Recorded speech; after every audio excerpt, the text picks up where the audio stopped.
Hi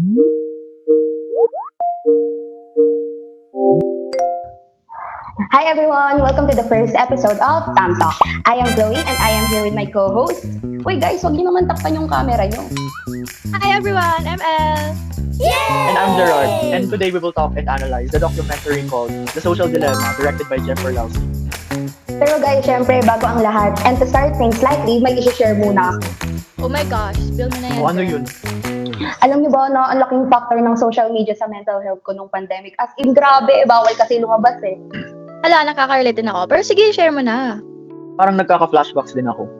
Ayun, kasi may friend ako dati, then accidentally, kung nakita yung conversation nila ng friend niya, tapos minamock daw ako na mukha daw akong bata, ganun. Tapos sa mga times na yun, madalas ko na i-compare sarili ko sa beauty standards na nakikita ko sa media, at dahil doon, lumalala din yung social media consumption ko. Kaya alam nyo guys, after ko panoorin yung documentary na may halong narrative din, nakaka-relate ako sa sister ni Ben na si Ayla. Grabe naman yung friend mo. Pero gets. Valid yung nararamdaman mo. Then kasi, syempre, ilang taon ka lang noon. Maybe 12, 15 years old, right? At saka, very vulnerable talaga ng mga teenagers kasi they're just starting to navigate through life. And yes, nakaka-highlight din talaga ng documentary yung relationship between the social media and yung mental health kasi nangyayari talaga siya in real life. And with that, it's very important talaga na pag-usapan yung issues or topics na ito, lalo na ngayon kasi nasa information age tayo. Halos lahat ng communication, news, entertainment, at pati yung relationship natin ay dumadaan sa social media. Kaya kapag naapektuhan tayo ng algorithms or misinformation, hindi lang yung individual ang naapektuhan, pati na rin yung buong society talaga. Tama. Ako din nung pandemic, without meaning to, parang na-slowly distance ko na yung sarili ko from my old friends. It caused me to parang sort of crave this human interaction in a sense na I got hooked on watching shows and playing games instead of actually going out and reaching out to other people. But eventually rin na-realize ko na what I was doing wasn't healthy, and so I went to reconnect with former friends and made an effort to also make new ones. At nag-share na kami dalawang ni Chloe. Ikaw ulit sa documentary. Honestly, same rin. Hindi naman ako na-addict talaga sa social media to the point na hindi talaga ako mabubuhay kung hindi lang makapag-scroll sa isang araw. Kumbaga, lifeline yung social media. Pero napansin ko na kapag may nakikita akong mga progress ng ibang tao or even yung perfect nilang buhay online, napapa-question din ako minsan kung enough ba yung ginagawa ko. Parang without realizing it na nako-compare ko na pala yung sarili ko in a way na parang pinapressure ko yung sarili ko. And parang na-realize ko din na the longer din, we should of course handle everything in our own pace kasi it doesn't mean na if we're just taking it slow, we're already behind. Tapos na-realize ko rin na nakikita natin online are just highlights of people's lives and hindi talaga yung buong reality ng buhay nila. Tama, nag-agree ako sa inyo guys. Kaya itong experiences natin, very important talaga siya in the information age. Kasi yung social media nagiging central na siya for us para mag-communicate, and dito na tayo mostly nakakasagap ng balita, and syempre yung perspective natin about sa sarili natin and sa world.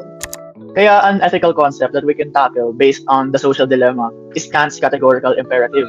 Sinasuggest kasi ng documentary na these companies often treat its users as a means to make profit by collecting our personal data and designing these algorithms that keep people engaged instead of respecting the autonomy and well-being of each individual.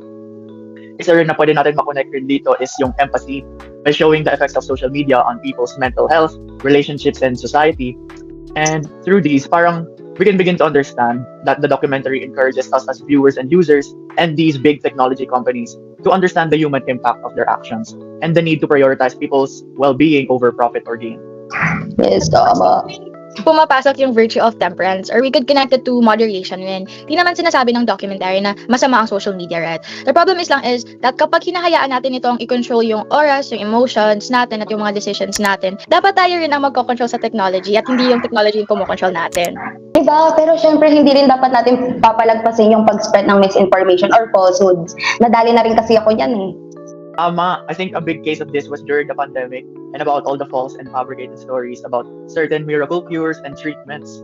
And specifically, all the false narratives on kung ano talaga yung origin ng COVID-19. Alala ko pa yung amount of discrimination and hate na nakuha ng Chinese community and China itself during this time sa dami ng false posts on social media. At yun nga yung nakakatakot sa documentary. Sabi nila na hindi naman talaga objective yung algorithms, right? Ang priority nila is yung engagements. Kaya kung ano yung mas maraming reactions at shares, yun yung mas lalong ipinapakita sa users. Dahil doon, mas mabilis kumakalat yung misinformation kaysa sa factual information. Lalo na kapag emotional or controversial yung content. Di lang rin ito, of course, nag-a-apply sa ating age group, kundi pati na rin sa mas matatanda natin because they're more vulnerable or prone na maniwala because of how uninformed they are. Tama. And based din sa documentary, the more time na nagsiscroll tayo or habang nagbe-bedrock or nagiging couch potato tayo habang nagsiscroll, nagkakaroon tayo ng different perspectives or our own different versions of reality dahil may ability yung feeds natin to create echo chambers na nagbe-base din sa algorithms through content na nilalike natin or we interact with. And one good example din from the documentary is yung about kay Ben in which may ini-interact siyang certain posts na may similar content. Then as a result, yung algorithm ng feed niya is nagre-recommend lang with the same content, which nakaka-contribute yun sa polarization kasi nalilimit lang or nagli-lean in lang yung perspective niya sa isa and not checking opposing views. Dali mo. Kaya as to maintain responsibility as both media practitioners and consumers, we should be learning how to limit ourselves when it comes to our social media consumption. Because as convenient that social media can be, hindi niya kaya ma-replace ang actual human interaction. As people, we shouldn't be glued to our screens 24/7, but rather dapat naghahanap tayo ng healthy balance when it comes to social media's usage, as it's not something that we should be giving a majority of our life to. Yes, at bilang users rin, mahalaga rin ang prudence or practical wisdom. Hindi sapat na because we see it online, automatic na we believe or share agad. Dapat matuto tayo mag-pause or mag-fact check at isipin muna kung credible ba talaga yung source bago mag-react. Same lang din sa think before you react or think before you click na concept. In this time kasi, ang pagiging responsible sa paggamit ng social media ay hindi lang about protecting ourselves but also pati na rin sa pagprotekta ng ibang tao laban sa misinformation. Kaya for us as individuals, we should fact-check information, set healthy screen time boundaries, and be mindful of what we consume online. On the other hand, technology companies should design algorithms that prioritize users' well-being instead of maximizing engagement. They should also be more transparent about how content is recommended and strengthen efforts against misinformation. Yes, nag-agree ako sa lahat ng sinabi niyo guys, pero ang dami na nating napag-usapan, baka mawalan tayo ng topic yan sa next episode. Over mo naman, boy. Well, that's it for today's episode. Thanks for tuning in. Again, I am Gerard. And I am Lourdes. And I am Chloe. Thank you for listening to the first episode of Kanto!